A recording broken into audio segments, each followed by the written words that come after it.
Hello friends, मैं कंचन आपका अपने चैनल पे बहुत बहुत स्वागत करती हूँ। और आज हम देखेंगे भूगोल टेस्ट सीरीज के अंतर्गत समुद्र विज्ञान का पार्ट नंबर 6। ये टेस्ट सीरीज यूजीसी नेट के साथ साथ यूपी पीजीटी, यूपी टीजीटी और असिस्टेंट प्रोफेसर के एग्ज़ाम्स के लिए काफ़ी हेल्पफुल है। आज का जो क्वेश्चन सीरीज है वो है 126 से 150 तक। तो आइए एमसीक्यू स्टार्ट करते हैं। क्वेश्चन नंबर 126 ये पूछ रहा है कि किस भूवैज्ञानिक अवधि के दौरान महासागर ने अपनी वर्तमान सतह प्राप्त की है। ऑप्शन ए है होलोसीन, ऑप्शन बी है मायोसीन, ऑप्शन सी है कैम्ब्रियन व ऑप्शन डी है जो ये है जुरासिक युग। तो इसमें कौन सा राइट आंसर हो जाएगा? इसका जो राइट आंसर होगा वो होगा ऑप्शन ए होलोसीन। होलोसीन काल के दौरान जो महासागर ने जो वर्तमान स्थिति इसकी सतह की देखने को मिल रही है वो होलोसीन काल में मिली। नेक्स्ट क्वेश्चन देखते हैं। क्वेश्चन नंबर 127 ये पूछ रहा है कि निम्नलिखित में से उनके आकार के अनुसार बढ़ते क्रम में महासागरों का कौन सा क्रम सही है। इनके आकार के हिसाब से हमें बढ़ते क्रम में लगाना है इसे। आइए देखते हैं इसका राइट आंसर क्या होगा। इन चारों महासागरों को हमें व्यवस्थित करना है: प्रशांत महासागर, अटलांटिक महासागर, हिंद महासागर व आर्कटिक महासागर। तो इन चारों जो महासागरों के नाम दिया गया है इसमें जो सबसे छोटा हो जाएगा वो होता है आर्कटिक महासागर। इससे बड़ा होता है हिंद महासागर, इससे बड़ा होता है अटलांटिक महासागर, वो सबसे बड़ा होता है प्रशांत महासागर। तो ये जो इसका पूछा है बढ़ते क्रम में हमें इसे व्यवस्थित करना है, तो बढ़ते क्रम में हो जाएगा आर्कटिक, फिर हिंद, फिर अटलांटिक व फिर लास्ट में प्रशांत महासागर। तो ये ऑप्शन बी इसका राइट आंसर हो जाएगा। नेक्स्ट क्वेश्चन देखते हैं। क्वेश्चन नंबर 128 ये पूछ रहा है कि समगंभीरता रेखाओं की सहायता से निम्नांकित में से क्या दर्शाया जाता है। ऑप्शन ए है समुद्री जल की लवणता, ऑप्शन बी है महासागरीय जल की गहराई, ऑप्शन सी है महासागरीय कटकों की ऊंचाई तथा ऑप्शन डी है लहर की आयाम। तो जो समगंभीर रेखाओं द्वारा दर्शाया जाता है इससे दिखाया जाता है महासागरीय जल की गहराई को। इसका राइट आंसर हो जाएगा ऑप्शन बी। नेक्स्ट क्वेश्चन देखते हैं। क्वेश्चन नंबर 129 ये है कि निम्नलिखित में से कौन सा कथन सही है। इसके ऑप्शन देख लेते हैं। ऑप्शन जो ए दिया है ये कह रहा है कि लहरों का प्रभाव समुद्र के ऊपरी तल तक ही सीमित रहता है। ऑप्शन बी है कि 100 मीटर 600 फीट की गहराई पर समुद्र का जल एकदम शांत रहता है। और ऑप्शन सी है लहर का ऊपर उठा हुआ भाग शिखर क्रेस्ट और नीचे दबा हुआ भाग द्रोणी कहलाता है। और जो चौथा ऑप्शन दिया है ये दिया है ऑल द मतलब उपरोक्त सभी। तो इसका जो राइट आंसर हो जाएगा ये ऑप्शन जो ए है लहरों का प्रभाव समुद्र के ऊपरी तल तक ही सीमित रहता है, ये भी सही है। ऑप्शन बी भी सही है कि 180 मीटर तक समुद्र जल का एकदम जल शांत रहता है। और ऑप्शन सी जो है लहर का ऊपर उठा हुआ भाग शिखर कहलाता है, और जो नीचे का भाग जो रहता है जो गहरा भाग उसका, जैसे ये लहर बन रहा है सागरीय जल में लहरें चलती हैं तो ऐसे लहरों का निर्माण होता है। तो ये जो ऊपर वाला भाग है इसे कहते हैं इसे शिखर, और जो ये इसका जो नीचे वाला भाग है इसको कहते हैं द्रोणी। तो इसका जो तीनों ऑप्शन हो जाएगा, तीनों ऑप्शन सही होगा। तो इसका राइट आंसर हो जाएगा ऑप्शन डी। नेक्स्ट क्वेश्चन देखते हैं। क्वेश्चन नंबर 130 महासागर और समुद्र की गहराइयां दर्शाने वाले मानचित्र को कहते हैं। ऑप्शन ए मानव जाति मानचित्र, ऑप्शन बी पर्वतीय मानचित्र, ऑप्शन सी अनुगंभीर मानचित्र व ऑप्शन डी भूवैज्ञानिक मानचित्र।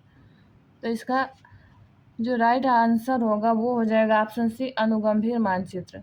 इसके द्वारा महासागर और उसकी गहराइयाँ को दर्शाया जाता है मानचित्र के द्वारा, इस मानचित्र के सहायता से। नेक्स्ट क्वेश्चन देखते हैं। क्वेश्चन नंबर 131 ये पूछ रहा है कि एलिवेशन खाई गर्त स्थित है। ऑप्शन ए है पूर्वी हिंद महासागर में, ऑप्शन बी है दक्षिणी प्रशांत महासागर में, ऑप्शन सी है उत्तरी प्रशांत महासागर में और ऑप्शन डी है पश्चिमी हिंद महासागर में। तो बताइए इसका राइट आंसर क्या होगा। इसका जो राइट आंसर होगा वो हो जाएगा ऑप्शन सी, उत्तरी प्रशांत महासागर में। जो अल्यूशन खाई है ये उत्तरी प्रशांत महासागर में देखने को मिलता है। नेक्स्ट क्वेश्चन देखते हैं, क्वेश्चन नंबर 132। ये पूछ रहा है कि निम्न में से कौन सही सुमेलित नहीं है। ऑप्शन ए है एल्यूशन गर्त उत्तरी प्रशांत महासागर, ऑप्शन बी है टोंगा गर्त दक्षिणी प्रशांत महासागर, ऑप्शन सी है प्यूर्टोरिको गर्त दक्षिणी अटलांटिक महासागर में, या ऑप्शन डी होगा सुंडा गर्त हिंद महासागर में। तो इसमें से कौन सा सही सुमेलित नहीं है। इसका जो राइट आंसर हो जाएगा वो होगा ऑप्शन सी, प्यूर्टोरिको गर्त जो है ये उत्तरी अटलांटिक महासागर में, न कि दक्षिणी अटलांटिक महासागर में। बाकी जो तीनों ऑप्शन है ये तीनों सही है कि एल्यूशन गर्त उत्तरी प्रशांत में है, टोंगा दक्षिण प्रशांत महासागर में, वो सुंडा गर्त हिंद महासागर में है। नेक्स्ट क्वेश्चन देखते हैं, क्वेश्चन नंबर 133। यहाँ पूछ रहा है कि ऑस्ट्रेलिया के निम्नलिखित राज्यों में से किसके तट के साथ जो ग्रेट बैरियर रीफ पाई जाती है किसके साथ लगी हुई है। ऑप्शन ए क्वींसलैंड स्टेट हो गया, ऑप्शन बी है दक्षिणी ऑस्ट्रेलिया, ऑप्शन सी है न्यू दक्षिणी वेल्स, या ऑप्शन डी विक्टोरिया। तो इसका जो राइट आंसर हो जाएगा ये होगा ऑप्शन ए, क्वींसलैंड स्टेट है, ऑस्ट्रेलिया के उत्तर पूर्वी तट पे ये है स्थित और ये ग्रेट बैरियर रीफ से इस तट के साथ लगा हुआ है। नेक्स्ट क्वेश्चन देखते हैं, क्वेश्चन नंबर 134। मेरियाना गर्त निम्नलिखित महासागरों में से किसमें स्थित है।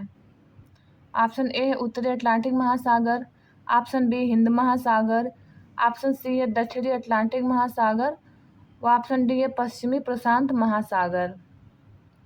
तो इसका जो राइट आंसर हो जाएगा मेरियाना गर्त स्थित है ये हो जाएगा पश्चिमी प्रशांत महासागर में, फिलीपींस द्वीप समूह के पास ये देखने को मिलता है ये गर्त।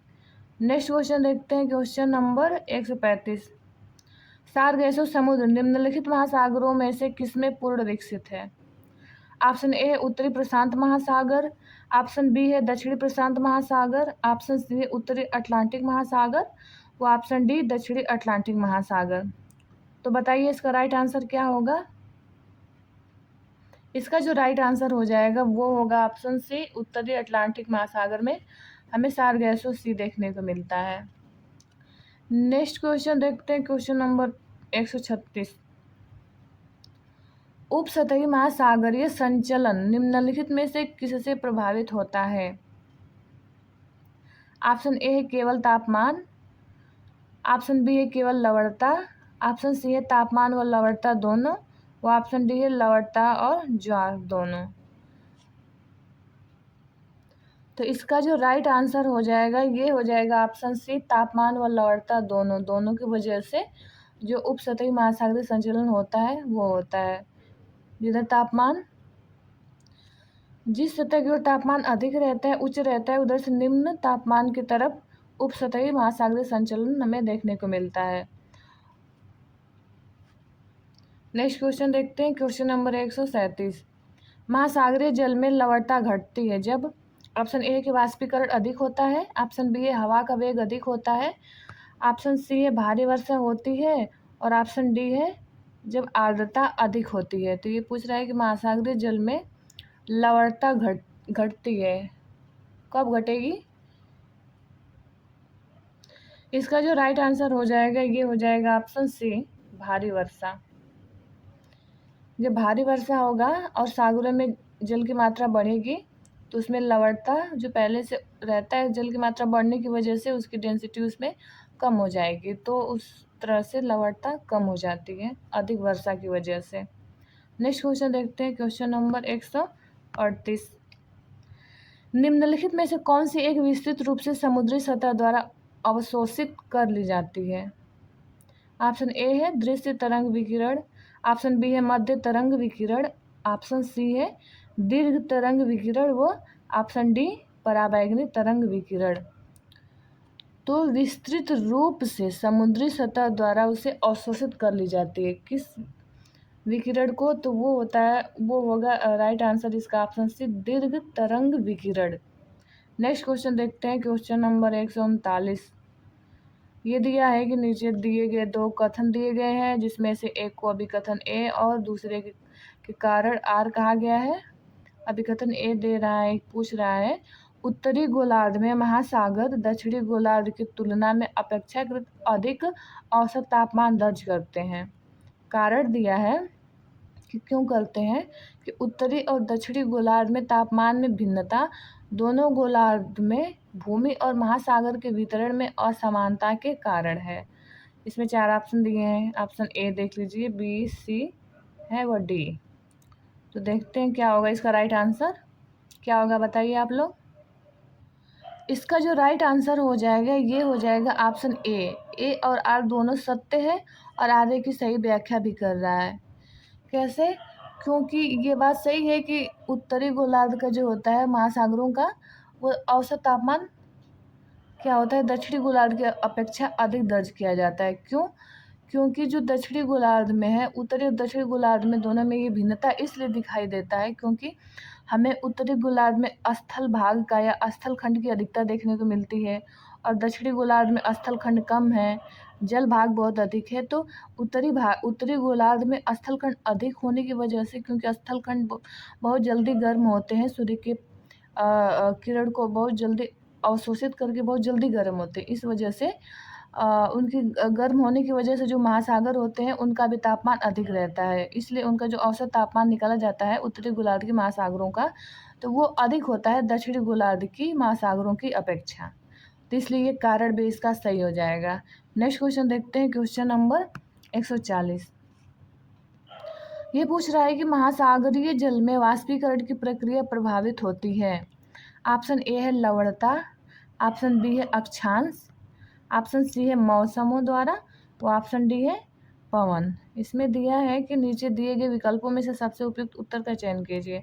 ऑप्शन देख लीजिए, ए में दिया है ए व बी में है बी व सी में बी सी डी व डी है ए बी सी डी, मतलब चारों ऑप्शन। तो जो महासागरीय जल में वाष्पीकरण की प्रक्रिया प्रभावित होती है ये चारों से होगी, लवणता द्वारा भी, अक्षांश द्वारा भी, मौसमों द्वारा भी व पवन द्वारा भी। तो चारों इसका राइट आंसर हो जाएगा। नेक्स्ट क्वेश्चन देखते हैं, क्वेश्चन नंबर 141। ये दिया है कि निम्नलिखित में से कौन सा एक कथन असत्य है। ऑप्शन ए है उत्तरी गोलार्ध की औसत लवणता दक्षिणी गोलार्ध से कम है। ऑप्शन बी है गल्फ स्ट्रीम यूरोप के उत्तरी पश्चिमी तट पर लवणता बढ़ा देती है। तो ये तो सही है, ये जो गल्फ स्ट्रीम में गर्म जलधारा यूरोप के उत्तरी पश्चिमी तट पर पहुंचती है तो लवणता बढ़ा देती है। ऑप्शन सी है प्रति चक्रवाती दशाएं लवणता को घटा देती हैं, ये भी सही हो गया।